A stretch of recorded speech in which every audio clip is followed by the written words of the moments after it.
show you. I go teach you. You bloodshot! Hey! Oh, holy shit! Marizanyama! You tell him to stand up! Mwache aende, mambo poa. You tell him to be quiet! You back off! Put your gun down! Tell him to put the fucking weapons in the bag, man! Fuck! Give me the fucking weapons, man! Don't you fucking look at me. I see it. Don't fucking look at me!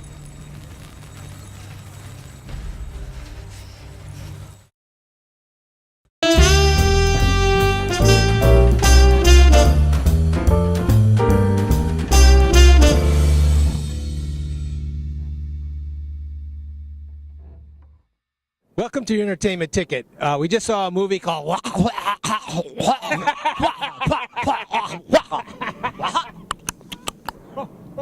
You guys sound like you're something.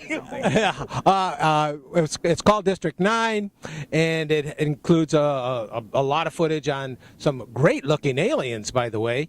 And it's they look like lobsters. Yeah, we have Al McGee here. I'm John Delia, and we have Alan Darnay and Tom Delia. Yeah, Tom's going to be shipped off to college soon. You won't be seeing much of him. But we're going to miss him, so we thought we'd make sure he was in this shot. we could do this better. I hope so. Well, tell us a little about the movie, Al. All right. Well, District 9 is about this alien ship just happened to stop over South Africa. And so the humans, we went up there, we cut into the ship, and we found these aliens in there. They were starving, so we brought them back down to Earth. We put them in, shanty towns, and we controlled them. But they treated them like the black South Africans was treated during apartheid. I mean, they had no rights, and they were just there only in that part. I'm glad you brought that up. It did give you that feeling that this was like an explanation of apartheid. I mean, it was like, yeah, wasn't it? I saw a lot of stories like that. Yeah, there was a lot of stories in this. Yeah. You're absolutely right. Yeah. An explanation of apartheid? Well, not an explanation, but it seemed to say something about it. Well, yeah, what it was with all them about. in the shanty town. I don't really know what this film was saying about anything, other than let's just treat the aliens bad and keep them locked up.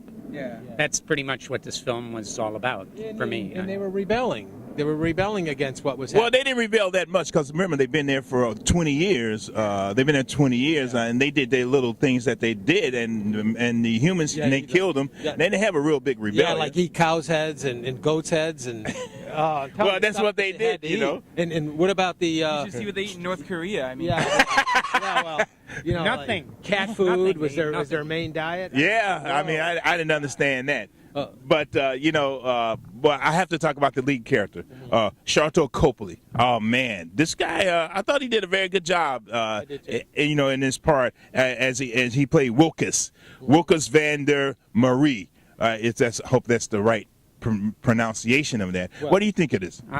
I don't know. I gotta say, with this movie, I'm still sort of skeptical on it because although you guys like the main character, I think he sort of kept on moving the movie forward, but without like a focus or a drive or a purpose or anything. I mean, I can't say why he gets really embroiled in this movie, but the reason doesn't seem strong enough to elicit the actions that provokes him to do. Like, you see a bank robber go through, and then you find out later that he was abused as a child, and that's why. But in this movie, the reason that they give you for what Wilkes doesn't seem to add up to what he actually ends up doing, especially with the weaponry he uses. Well, part of that was because of what happened to him. He didn't realize this was going to happen. No one knew what was going to happen to him. The impetus behind it, and I don't agree with Tom. I think this was a mean-spirited film right from the beginning, and that bothered me right from the get-go. It was just really mean-spirited. There was nobody there, not one single character in this film that was likable.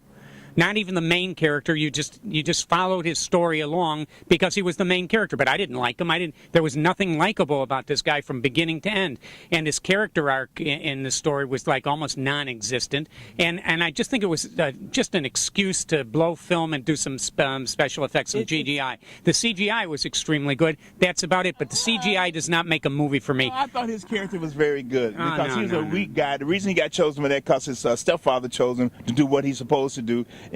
for his job, because he was not a great guy, was not a great leader, and I enjoyed his character. He was a real human character. He had a lot of human flaws. That's why I enjoyed his character. I'm glad that we don't all like the same kind of stuff, because that's what makes this program so great.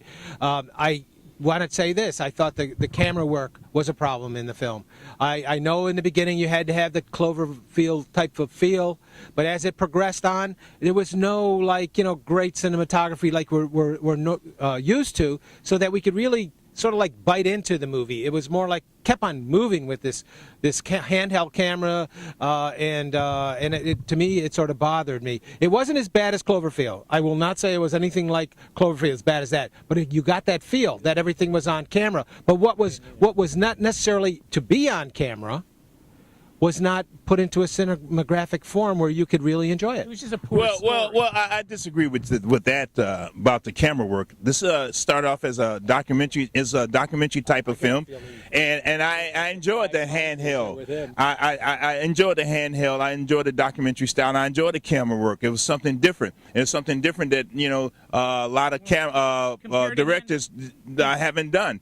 And the handheld work in this to the handheld work in Public Enemy. Well, I'm not comparing it to other films, anything like that. I'm only going by this film from what I saw in this film. Yeah, it was good camera. Again, but I'm not comparing it to another film. I'm only going by this film for what I saw, what I enjoyed. And the director, Neil Blomkamp, I thought he did a great job in directing. He told the story very well and very succinctly. Now, what was the story? Some people are confused. You got to see it for yourself. No, I don't think you have to see it for yourself. I don't recommend this movie because I don't like any of the things that are going on in this. To me, this is it's a waste of time. It's a waste of film. What do you think? So that would be what, two palm trees? You don't even want to Two give palm trees. I give it 1.5. He gives it 1.5 palm trees. I give it two palm trees, just because the CGI was very amazing, and it gave him a good excuse to go all Sam Raimi, Dead Alive, and blow people up. There you go. I'm going to give it 3.5 palm trees. I'm sorry. I take that back. Cut that. It's 2.5 palm trees. That's what I originally thought. That's the way I feel about the movie. I don't think that this is a movie that's going to be enjoyed by the full mainstream. I don't think so. Women probably aren't going to even like it at all. But it's a movie that I think maybe it had to be made. I don't know. I think Peter Jackson... I think you didn't need to do this. Well, he didn't make it. Peter Jackson just presented it. And he probably produced it and put some money in it. Producers have a lot to say about a movie. But I didn't see his name in the producer credits either. It started out produced by Jackson. No, it said presented by. Oh. It said presented by. It didn't say produced. I'm sorry, Peter. So, anyway. Well, I'm giving it 4 palm trees. I enjoyed this story. This is a great story. It had a lot of subtitles, a lot of sub-stories in this movie, and I really enjoyed it. I liked the part of the aliens' plight. I liked the costumes of the aliens. I liked the CG of the aliens. Also, I liked the other sub-stories when they had the Nigerians in there and things like that. This is a great story to watch. I highly recommend it. That's why I'm giving it 4 palm trees. Well, we all can't agree, but I recommend the movie.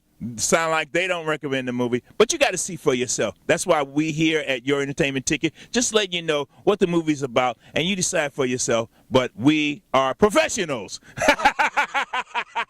Professional what? Yeah, all right. Yeah, well, I'll tell you one thing though. I'm not going to go have the prawns for dinner tonight. Oh, when you see the movie, you understand about that. All right, this is Your Entertainment Ticket.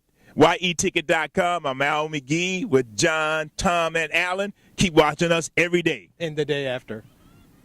MNU is trying to move the aliens for humanitarian reasons, but the real focus, just as it has been right from the beginning, is weapons. MNU is the second largest weapons manufacturer in the world. We assumed that we'd be able to pick up the alien laser gun and just be able to shoot it, but it didn't work like that. Because as we discovered, their technology is actually engineered in a biological manner and interacts exclusively with their DNA. So it just doesn't work with humans, and it's as simple as that. This is basically a guy, and there's 3 humans here, basically trying to make a warning, He's saying, I've killed 3 humans, watch out for me.